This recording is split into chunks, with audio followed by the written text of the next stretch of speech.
I have a confession to make. Please don't ban me from the polyglot community, but I like Duolingo. Just started like this because I felt like polyglots have the tendency to not like Duolingo, or just to say it's useless basically. And this is not sponsored, but I feel like I need to defend Duolingo for what it is, and also say, hey, I know it's not perfect, okay, but I want to discuss what I like about it, and maybe some things that are limiting. But I would love to know your opinion on this. What do you think about it? Feel free to leave a comment down below, and of course like, subscribe, blah blah blah. And also thanks a lot to my patrons. Okay, so let's get started.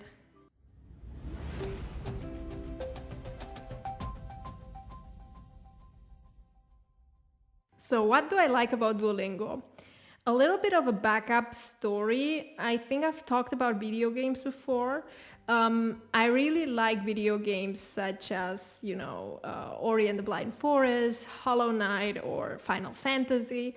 So I'm really into nice designs, I would say. Like, the stories are important, but the design plays a big role. Like, I've played pixeled games and I like them too, but I really enjoy playing a beautifully designed game. And I feel like Duolingo has a cute design. I know people be like, well, but that has nothing to do with language learning, but it does play a role in motivating me to use it, to be like, oh, so cute, so it kind of motivates me to use it. I really also like the fact that it has very absurd sentences. I don't know, we're so rational sometimes. All books, you look at a language book, and there are never jokes in them. They're never anything absurd. And I know people get really angry at those absurd sentences, like, I don't know, my elephant learned how to talk or something like that. And of course you don't have an elephant. Of course elephants don't talk, but maybe because it's so absurd, your brain be like, haha, and it will remember it. It's actually, brain like retention works with emotions, and with, when you're shocked, you're kind of probably, I don't know, like, I'm not a neuroscientist, right? But I feel like your brain will have the tendency to remember more if it's attached to some sort of feeling or stronger reaction than Peter went to school, like, it's boring. But if my elephant learned to talk, I'm like, that's pretty cool. So I mean, it's, I know this is not for everyone, but I find the absurd sentences quite unique. I don't see them anywhere else. So I think it makes it fun, and it's shareable, which is why probably they're so successful, because people share those absurd sentences. So, you attach these two things, which are theoretically not related to language learning, but it's beautiful and it's absurd in a way. Not all the sentences are absurd, but then you'll feel like going back to that because it's some sort of game, basically. So it feels like a game. What I like linguistically about Duolingo is that whenever I'm starting a new language, I was doing an experiment with Swedish and with Portuguese, and I also started learning Italian with Duolingo. If it's a similar language, it just gives you a similar language to a language you already speak, right? It gives you your first impression of the language in a very, let's say, non-aggressive way. Like, you can approach the language 5 minutes a day. It's another question if you will learn a lot or not, right? That's another topic, but it lets you discover a language just through some sentences and some few minutes, right? And I wouldn't use it exclusively. This is kind of out of the question. I don't think you can learn much using this exclusively, but it's, like a mind game, some sort of game you can use. And I think it gives you the first impressions of a language. They also have some sort of stories, depending on the language. I use them, I think, for Italian. So it's like some dialogues, and the stories are sometimes a little bit absurd as well with a weird ending. But I mean, it just depends on your personality if you like that or not. Like if you're very rational, you might not like that. But I'm like, oh, that's fun, cool. So I remember it more, or I feel like continuing. And when do I use Duolingo? I don't use it regularly, to be honest, but I sometimes have some phases where I had those strikes. The strikes have the potential of helping you stay consistent with language learning, because you'll be like, I need to learn every day. But of course, if that's the only thing you're doing, I think it's you're not learning much. Maybe you're just maintaining the level you had.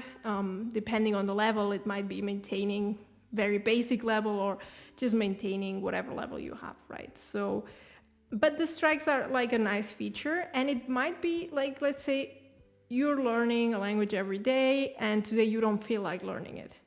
I think if you use Duolingo or a similar app for that matter, it's better than doing nothing, right? So it just keeps you motivated and you feel like you haven't lost your strike because you've continued to learn the language even though today you didn't do much. It's like when people say, well, let's say you're going to the gym every day, right? And the first day, just drive to the gym, do something for 5 minutes and leave. So yeah, I think it's fun. It has some nice features like the stories, and I like the absurdity of it, and I like the design of it. Why not? And what I don't like is if people believe that they're gonna learn a language by just using Duolingo. I think they're not going to do it. Like in my experience, it's just some sort of on top accessory for language learning. Like it can be nice, but it's not an exclusive way to learn language. Like I think if you're using Duolingo and thinking I'm learning a lot, and no, I don't think so. Unless, of course, you can use it in different ways. You could, let's say you watch a story and then you start talking to yourself about the story. You start creating text about it. Of course, you can use it for more than what it is. But just practicing a few words and a few sentences a day, I don't think it's the most effective way to learn a language. You could ultimately learn it, but I don't feel like it's very effective. Let's say I see it more as a compliment. Let's say, for instance, I'm learning Russian. I'm having one lesson a week. I'm listening to podcasts, and then when I'm at the bus or whatever, waiting for something, I just play Duolingo for a while. But it's not like I'm exclusively using Duolingo to learn a language. It's just more like a kind of compliment. And I also need to say I tried it out for Greek, and it was boring. For Greek, I must say it was boring because it was just repeating the sounds all the time. And I just wanted to skip that because I didn't know those basic things. I felt like, oh, I need to repeat this, so it was boring. So it just depends on the language. I don't think it would work as an exclusive way to learn Greek, Japanese, or Chinese, or whatever, because it's too different. You would need, I think, some classes.